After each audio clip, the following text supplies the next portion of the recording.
محترم بزرگوں اور بھائیوں، الحمدللہ رب العالمین، سورہ فاتحہ جو ہم پڑھتے ہیں ہر نماز کی ہر رکعت میں، یہ پورے قرآن کا خلاصہ ہے۔ اس کے اندر بڑی گہرائی اور گہرائی ہے، اور کچھ بچا ہی نہیں ہے جو اس سورت کے اندر نہ بیان کر دیا گیا ہو۔ قرآن پوری کتاب ہدایت کی کتاب ہے، لیکن سب سے زبردست جو ہدایت ہے، رہبری ہے، رہنمائی ہے دنیا کی انسانیت کے لیے، وہ اسی سورہ فاتحہ میں واضح طور پر موجود ہے۔ اسی لیے سورہ فاتحہ کی بڑی اہمیت، بڑی عظمت ہے، اور نماز کی ہر رکعت میں اس کو ایک لمبے زمانے سے، قریب 1500 سال سے امت کا ہر نمازی ہر رکعت میں اس کو پڑھتا ہے، اور اس میں جو پڑھانے کا بتایا گیا ہے ضرور بہت بڑا میسج و پیغام ہے کہ جو ہر رکعت میں پڑھایا جا رہا ہے۔ کاش کہ ہم قرآن میں سورہ فاتحہ ہی کے مطلب کو سمجھ جائیں۔ سورہ فاتحہ میں اللہ تبارک و تعالیٰ نے اس امت کے لیے کیا رہنمائی کی ہے، کیا پیغام دیا ہے، کاش کی پیغام سورہ فاتحہ سے ہم واقف ہو جائیں۔ اسی لیے کہا گیا ہے اللہ صلاۃ الا بفاتحۃ الکتاب، کوئی نماز ہے ہی نہیں بغیر سورہ فاتحہ کے۔ سورہ فاتحہ ہر نماز میں، سورہ فاتحہ میں اہدنا الصراط المستقیم جو یہ آیت ہے، اللہ تبارک و تعالیٰ سے ہم سیدھے راستے کی بھیک مانگتے ہیں کہ اللہ سیدھے راستے پر ہمیں چلا دیجیے۔ اور آج کے وقت میں تو ہمارے لیے سب سے زیادہ ضرورت اسی چیز کی ہے کہ جہاں صراط مستقیم گڑبڑ نظر آتا ہے، سمجھ بھی نہیں آتا ہے، اسکرین صاف نہیں ہے، راستے بوجھل ہیں، اور کلیئر نہیں پتہ چل رہا ہے کہ کون سا راستہ اللہ کی رضا جوئی کا ہے، کون سے راستے پر چل کر کے ہم انعام یافتہ لوگوں تک، انعام یافتہ لوگوں کی جماعت میں ہم شامل ہو سکتے ہیں، کون سا راستہ ہے کہ جس راستے پر چل کر کے ہم جنت تک پہنچ سکتے ہیں۔ آج کے وقت میں جہاں ہر طرف ضلالت و گمراہی ہے، فرقہ واریت ہے، اور طرح طرح کے فتنے ہیں، ہر روز کوئی نہ کوئی فتنہ پرور اپنا سر اٹھا رہا ہے اور اپنا فتنہ پھیلا رہا ہے۔ ایسے فتنوں کے دور میں اور ماحول میں صراط مستقیم کی کتنی اہمیت اور اس کی کتنی ضرورت ہے ہم سب جانتے ہیں، اور اس سورہ فاتحہ میں اسی کو اللہ تبارک و تعالیٰ نے سکھایا ہے کہ مجھ سے بھیک مانگنا صراط مستقیم کا، سیدھے راستے کی مجھ سے بھیک مانگنا۔ اور اللہ تبارک و تعالیٰ سے جہاں مانگنے کا حکم دیا گیا ہے کہ اللہ سے مانگا جائے کہ اللہ ہمیں صراط مستقیم عطا فرما دیجئے، سیدھے راستے پر چلنے والا ہمیں بنا دیجئے۔ اگلی آیت میں اللہ تبارک و تعالیٰ نے امت کو بتا بھی دیا کہ جان لو تم مانگ رہے ہو تو میرے طرف سے سن لو کہ صراط مستقیم کیا ہے، سیدھا راستہ کیا ہے۔ صراط الذین انعمت علیہم، صراط مستقیم وہ راستہ ہے کہ جن پر چلنے والے لوگوں پر اللہ کا انعام ہوا ہے۔ جس راستے پر چلے ہیں لوگ وہ اللہ تک پہنچے ہیں، اور اللہ ان سے خوش ہوا ہے، اللہ نے انہیں جنت سے نوازا ہے، اللہ نے ان پر بے شمار انعامات نازل کیا ہے، اور اللہ کے انعام کہ وہ مستحق ہوئے ہیں تو صراط مستقیم پر سیدھے راستے پر چلیں۔ کون کون لوگ انعام یافتہ ہوئے ہیں، کون کون لوگ صراط مستقیم پر چلے ہیں، ان کو بھی قرآن عظیم الشان میں اللہ تبارک و تعالیٰ نے بیان کر دیا۔ اولئک الذین انعم اللہ علیہم من النبیین والصدیقین والشہداء والصالحین۔ چار طرح کے لوگ، اس امت کے چار طرح کے افراد صراط مستقیم پر چلے ہیں، اور اسی صراط مستقیم پر چل کر کے وہ کامیاب اور کامران ہوئے، جنت تک پہنچ گئے ہیں، اللہ کی رضامندی انہیں حاصل ہوئی۔ ان چار لوگوں کے طریقے پر، ان 4 لوگوں کے اعتبار سے ہم بھی اگر زندگی گزاریں گے اور اسی راستے پر ہم بھی اگر چلیں گے، وہی راستہ صراط مستقیم کا ہوگا، اور جیسے ان پر اللہ کا انعام ہوا ہے ان پر بھی اللہ کا انعام ہوگا۔ کون کون لوگ ہیں؟ من النبیین، انبیاء کرام کا راستہ، والصدیقین، صدیقین کا راستہ۔ صدیقین میں سب سے نمبر 1 پہ حضرت ابوبکر صدیق رضی اللہ تعالیٰ عنہ، جن کو انبیاء کے بعد سب سے بڑا مقام اور مرتبہ حاصل ہے۔ والشہداء، اور شہداء کا راستہ صراط مستقیم کا راستہ ہے، جو اللہ کے نام پر اللہ کے راستے میں اپنے جان اور مال کی قربانی دیتے ہیں اللہ کی رضا جوئی کے لیے، اور لڑتے لڑتے دشمنوں سے شہید ہو جاتے ہیں۔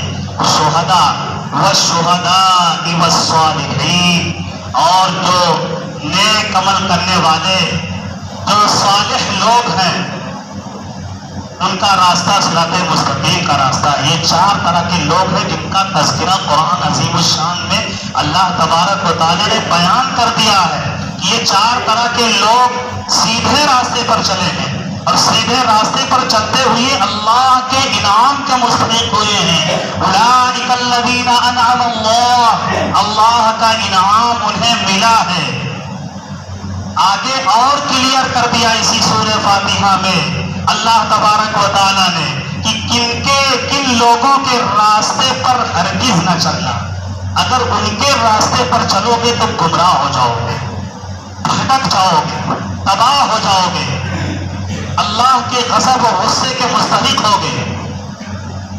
2 لوگوں کا راستہ، غیر المغضوب علیہم ولا الضالین۔ اس آیت میں اللہ تبارک و تعالیٰ نے بیان فرمایا 2 لوگوں کا، 2 لوگوں کو بیان فرمایا کہ ان 2 لوگوں کا جو راستہ ہے وہ غلط راستہ ہے، وہ تباہی کا راستہ ہے، وہ بربادی کا راستہ ہے، اللہ کے غضب کا راستہ ہے۔ کون کون لوگ ہیں؟ غیر المغضوبی، وہ لوگ جن کے اوپر اللہ کا غضب نازل ہوا۔ اس سے مراد ہر مفسرین نے بیان کیا ہے کہ اس سے مراد یہودی لوگ ہیں، یہودی بنی اسرائیل، ان کے اوپر اللہ کا غضب نازل ہوا ہے، یہ اللہ کے غضب کے مستحق ہیں۔ انہوں نے پیغمبروں تک کو قتل کیا ہے، اور یہ پوری دنیا کے خون بہانے کے عادی ہیں، ان کے دینے میں چیز شامل ہے کہ پوری دنیا میں ان کے علاوہ کوئی دنیا میں رہے ہی نہ، اور آج بھی وہی چیز کر رہے ہیں، اسی راستے اور اسی ڈگر پر وہ چل رہے ہیں۔ تو یہودی غیر المغضوبی سے مراد یہودی لوگ ہیں۔ یہودیوں کا راستہ غلط راستہ ہے، یہودیوں کا راستہ گمراہیت کا راستہ ہے، تباہی کا راستہ ہے، اللہ کے غضب کا راستہ ہے۔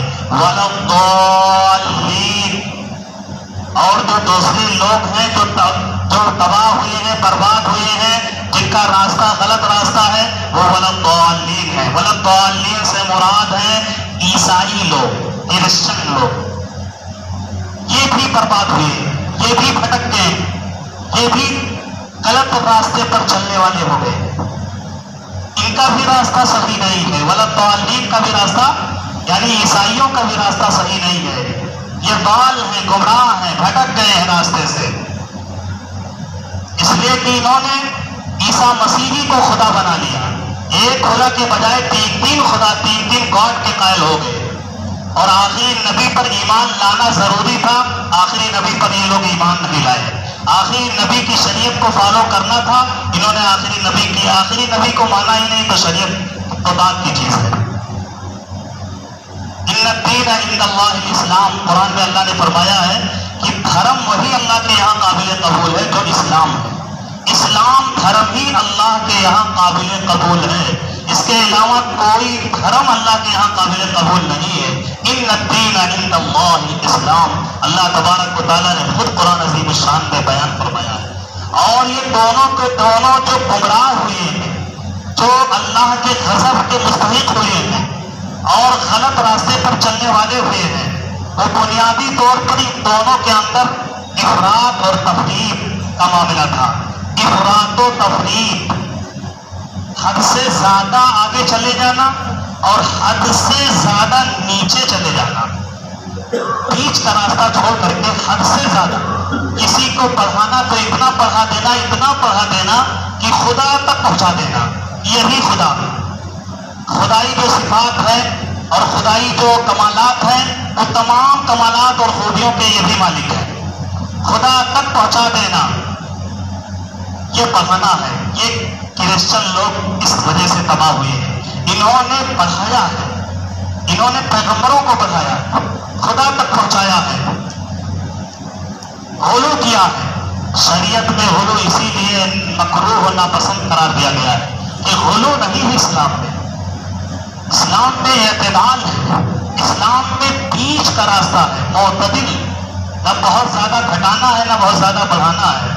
اور کرسچن اور عیسائی لوگ اسی وجہ سے برباد ہو گئے، تباہ ہو گئے، غلط راستے پر چلنے والے ہو گئے، صراط مستقیم سے ہٹ گئے کہ انہوں نے پیغمبروں کو خدا تک پہنچا دیا، عیسیٰ مسیح کو خدا بنا دیا. اور یہودی لوگ گھٹائے ہیں، وہ پڑھائے نہیں بلکہ گھٹائے ہیں.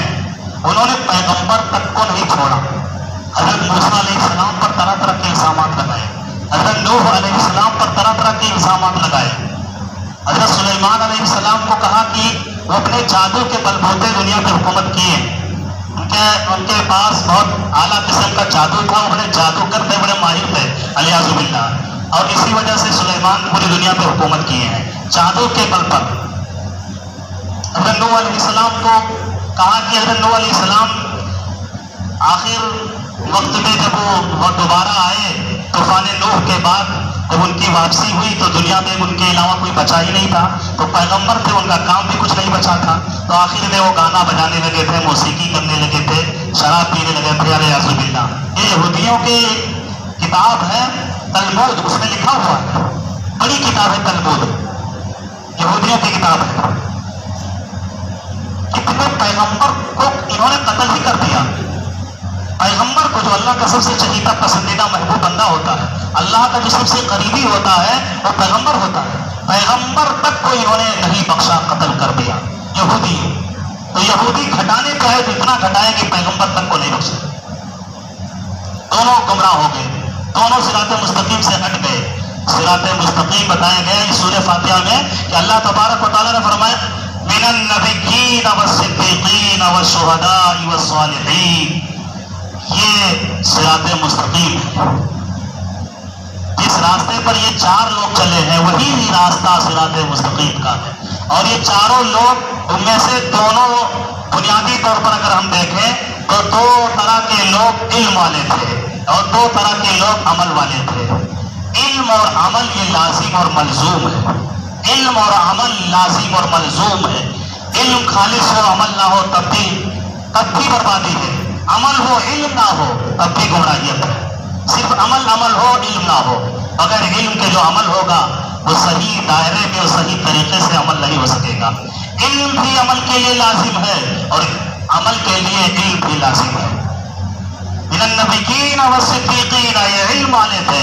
انبیاء کرام علم والے تھے. خود ہمارے آخری نبی حضرت محمد مصطفیٰ صلی اللہ علیہ وسلم کی بعثت بھی بطور ٹیچر کے ہوئی تھی، بطور معلم کے. انا بعثت معلما، کہ میں بھیجا گیا ہوں امت کے لیے، انسانیت کے لیے، پوری دنیا کی رہنمائی رہبری کے لیے بطور معلم بن کر کے. اللہ نے جو مجھے بھیجا ہے معلم بنا کر کے بھیجا ہے، ٹیچر بنا کر کے بھیجا. انا بعثت معلما، یہ حدیث اس لیے جو ہے فقیہ واحد اشد علی الف من عابد. ایک فقیہ، ایک جانکار، ایک پڑھا ہوا، قرآن حدیث سے واقف، شریعت اور مسائل سے واقف، 1000 عبادت کرنے والے جاہل لوگوں پر وہ بھاری ہوتا ہے. شیطان کے لیے، شیطان کے لیے، یعنی شیطان کے بہکانے کے لیے، کہ جتنی آسانی کے ساتھ ایک غیر پڑھا لکھا، غیر عالم کو وہ بہکا دیتا ہے، 1000 پر بھاری ہوتا ہے ایک عالم. ایک عالم سے بھاری ہوتا ہے کیونکہ وہ پڑھا ہوا ہوتا ہے. یہ حدیث ہے، ہم اپنے طرف سے کچھ نہیں بتا رہے ہیں. یہ حدیث میں ہے، اللہ کے نبی صلی اللہ علیہ وسلم نے خود فرمایا ہے فقیہ واحد، ایک پڑھا ہوا 1000 کے برابر ہوتا ہے. اس سے بھی بھاری قاری ہوتا ہے جو غیر پڑھا ہوا ہو، نہ پڑھا ہوا ہو، نہ واقف ہو، جاہل ہو. خیرکم من تعلم القرآن وعلمہ. یہ کیا ہے؟ اللہ کے نبی نے فرمایا کہ بہتر تم میں سے وہ لوگ ہیں جو قرآن کو پڑھتے اور پڑھاتے ہیں، قرآن کو سیکھتے اور سکھاتے ہیں. آج ہماری سوچ، جہاں ہمارا عمل کمزور ہے، ایمان کمزور ہے، سوچ بھی کمزور ہے. ہم سوچتے ہیں کہ قرآن کا علم، حدیث کا علم، شریعت کا علم یہ نہایت کمزور علم ہے. اس سے کیا ہونے والا ہے؟ اگر ہم اسکول میں، کالج میں، یونیورسٹی میں اور کانوینٹ میں، آکسفورڈ میں، بڑے بڑے اسکولوں میں اپنے بچوں کو تعلیم دلائیں گے تو وہ تعلیم یافتہ ہوں گے، وہ تعلیم یافتہ ہوں گے، بڑے جانکار، ماہر ہوں گے. ہماری سوچ ہے، عمل بھی ہے اس پر حقیقت میں. معاف کیجیے گا، ہم اتنا کمزور اللہ کا علم سمجھ رہے ہیں، رسول اللہ کا علم، علم قرآن، علم خدا، علم رسول، علوم نبویہ کو اتنا ہلکا لیتے ہیں. کوئی جدوجہد نہیں، کوئی محنت نہیں، کوئی کوشش نہیں. لیٹے لیٹے موبائل میں ہم قرآن سمجھ رہے ہوتے ہیں، حدیث سمجھ رہے ہوتے ہیں، شریعت سمجھ رہے ہوتے ہیں. کس کی؟ علامہ یوٹیوب سے، گوگل سے، چیٹ جی پی ٹی سے، تمام طرح کے. اب تو ایسے ایپ آ گئے ہیں کہ بولیے وہ فٹافٹ وہ مسئلہ نکال کر کے بتاتا ہے. آپ جو پوچھ رہے ہو وہ بتائے گا، گوگل فوراً بتائے گا. یہ ہمارا ماخذ ہے، قرآن نہیں ہے. یہ موبائل ہے ہمارا قرآن، موبائل ہمارا حدیث ہے. اس سے پہلے کئی جمعوں میں بتایا گیا سب سے بھیانک آج کے زمانے کا فتنہ ہے، سب سے بھیانک موبائل کا فتنہ ہے. سب سے زیادہ خطرناک اور سب سے زیادہ قاتل اور سب سے زیادہ زہریلا، جس کو کہہ دیا جائے کہ اس زہر میں جو پھنسا وہ تباہ ہو کر کے رہ گیا، اس کی روحانیت دفن ہو گئی. اسی دن اس کے ایمان کا جنازہ نکل گیا جس دن اس نے یوٹیوب پر اور گوگل پر ایمان لایا. اس سے ہم پوچھیں گے اور اسی اعتبار سے زندگی گزاریں گے. ہم تو پڑھتے ہیں کتابیں، کچھ فرقے کی کتابیں ہیں، جیسے الگ الگ گمراہ فرقے ہیں، 72 فرقے جو اللہ کے نبی نے فرمایا تھا تو ہونے ہی ہونے ہیں. فرقوں کی کتاب پڑھا جائے، باقاعدہ قرآن نام کی کتابیں ہوتی ہیں، حدیث نام کی کتابیں ہوتی ہیں، بڑی اچھی نام سے کتابیں ان کی ہوئی ہوتی ہیں. لیکن اس کتاب میں جہاں بہت ساری باتیں اچھی لکھی ہوئی ہوتی ہیں، کوئی 2-4 سطر غلط بھی لکھا رہتا ہے تو ان کے فرقے اور ان کے نظریے کی ترجمانی کرتا ہے. اپنی بات اپنی کتاب میں ضرور ہر فرقے کے لوگ ڈالتے ہیں. اس کو کیسے سمجھا جائے؟ جو ایک اہل علم ہوگا، جو ایک جانکار ہوگا، جو ماہر علوم ہوگا، وہ سمجھ جائے گا کہ یہاں انہوں نے فالٹ کیا ہے. آیت کا ترجمہ یہ نہیں ہے جو انہوں نے کیا ہے، حدیث کا مطلب یہ نہیں ہے جو انہوں نے اپنی کتاب میں بتایا ہے. جب لوگ کتابیں لکھنے والے فالٹ کر دیتے ہیں، اپنی کتابوں میں ہر فرقے کے لوگ اپنی کتابوں میں اپنے اعتبار سے رائے ڈال دیتے ہیں، اپنا نظریہ اس میں لکھ دیتے ہیں، اور اس کا سمجھنا اتنا مشکل ہو جاتا ہے کہ ہر کوئی نہیں سمجھ پاتا ہے. بہت جاتا ہے ان کی کتابیں پڑھ کر کے، ان کی باتیں سن کر کے بہت جاتا ہے. جیسے کہ آج کے زمانے میں کتنے بڑے بڑے جو انجینئر، پلمبر، ڈاکٹر، جتنے بڑے بزرگ بیٹھے ہیں یوٹیوب پہ، ان کی باتوں میں ایک بڑا طبقہ ہمارا تباہ ہو رہا ہے. اس امت کا ایک عظیم بڑا طبقہ، خاص کر کے نئی جنریشن جو نوجوانوں کا ایک بڑا طبقہ، ان کی باتیں سن کچھ کرے وہ قرآن کی آیت پڑھ کر کے بتا رہے ہیں، حدیث کا مطلب بیان کر رہے ہیں. بھائی قرآن تو جھوٹا نہیں ہو سکتا، حدیث تو جھوٹی نہیں ہو سکتی. بالکل سچ ہے، قرآن جھوٹا نہیں ہے. قرآن کو بتانے والا جھوٹا ہے، وہ اپنے اعتبار سے بتا رہا ہے. حدیث کو بیان کرنے والا وہ اپنے اعتبار سے بیان کر رہا ہے. اس کا مطلب لوگوں نے، مفسرین نے، صحابہ کرام نے، حضرت عبداللہ ابن عباس نے، حضرت عبداللہ ابن مسعود نے، حضرت ابو ہریرہ نے، معاذ بن جبل نے، بڑے بڑے حضرت علی بن طالب رضی اللہ تعالیٰ عنہ، جو علم کا دروازہ، جن کو اللہ کے نبی نے فرمایا تھا کہ علم کا دروازہ، علم کا گیٹ انہیں سے کھلتا ہے، حضرت علی سے. وہ مطلب نہیں بیان کیے ہیں جو آج کے بڑے بڑے جو نئے نئے پیدا ہوئے ہیں، یہ مطلب بتا رہے ہیں. اور یہ بھی کہتے ہیں پہلے لوگ ہم سے چھپائے، پہلے لوگوں نے بتایا ہی نہیں، پہلے لوگوں نے غلط بتایا، پہلے لوگوں نے ہمیں غلط راستے پر ڈالا۔ بھائی پہلے لوگ اگر آپ نہیں بتائے تو کیا وہ کروڑپتی ہو گئے؟ کیوں نہیں بتائے؟ یہ ایک بہت بڑا فتنہ ہے، ایک الگ ٹاپک ہے۔ تو اس کو سمجھنے کے لیے، جاننے کے لیے، اسی لیے پیغمبر جو بھیجے گئے وہ علم کی نشر و اشاعت کے لیے معلم بنا کر کے بھیجے گئے کہ علم سے بہرایاب کریں، لوگوں کو بتائیں کہ پڑھو گے تو تمہارے پاس جو علم نبوت کا جو ہائی لوجن تمہیں ملے گا، ایک عظیم بڑا اجالا تمہیں نصیب ہوگا، اس اجالے میں تمہیں صراط مستقیم کلیئر سمجھ میں آ جائے گا، ہر ایک کی غلط باتوں کو جان جاؤ گے، وہ تمہیں ترازو مل جائے گا، وہ تمہیں معیار اور پیمانہ مل جائے گا کہ اسی پیمانے پر ہر ایک کی بات کو کسوٹی پہ رکھ کے پرکھ لو گے کہ کس کی بات سچ ہے کہ کس کی بات غلط ہے۔ پڑھنے کا حکم ہے۔ بھائی دنیا میں ہم دیکھتے ہیں کہ دنیاوی کام کے لیے، اپنے دنیاوی کاموں کے لیے، چاہے کوئی بھی کام ہو، چپل سلانے سے لے کر کے علاج کرانے تک کا کام ہو، کورٹ کچہری کا کام ہو، جب ہم اپنا کام کرانے کے لیے جب نکلتے ہیں تو صحیح کا انتخاب کرتے ہیں۔ جب یہاں نہیں دیکھتے ہیں کہ ارے میرے سے اپنا کام کرا لے، صحیح کا انتخاب، اور کوئی کا معاملہ ہو کورٹ کچہری کا تو سوچتے ہیں بڑھیا طرح کا کوئی جو ہے وکیل مل جائے کہ صحیح سے ہماری پیروی کر دے اور ہم جو ہے جیت جائیں، مقدمہ جیت جائے۔ اعلیٰ کوالٹی کا وکیل ڈھونڈنے کی کوشش کرتے ہیں۔ پھر چپل سلانا ہو تو موچی کا انتخاب، ایرے گہرے سے چپل نہیں سلاتے ہیں۔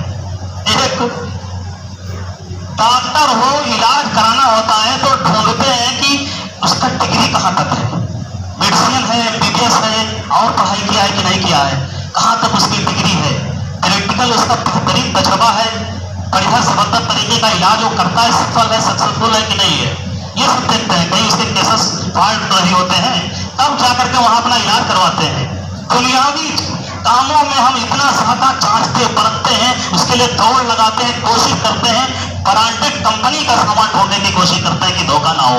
یہ دین ہمارا اتنا سستا ہے، یہ قرآن ہمارا اتنا سستا ہے، یہ حدیث ہمارا اتنا ہلکا ہے، سستا ہے کہ جہاں جیسے جس سے چاہیں ایرے گہرے نتو سے اور وہاں سے ہم اس کو لے لیں۔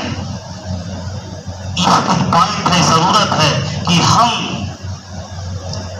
جاگروک ہوں اس تعلق سے بھی، ورنہ فتنہ ہمارے سر پر بلکہ ہمارے گھر کے آنگن میں دروازے تک آ چکا ہے۔ ہم ہر وقت ہر طرف سے فتنوں کے زد میں ہیں۔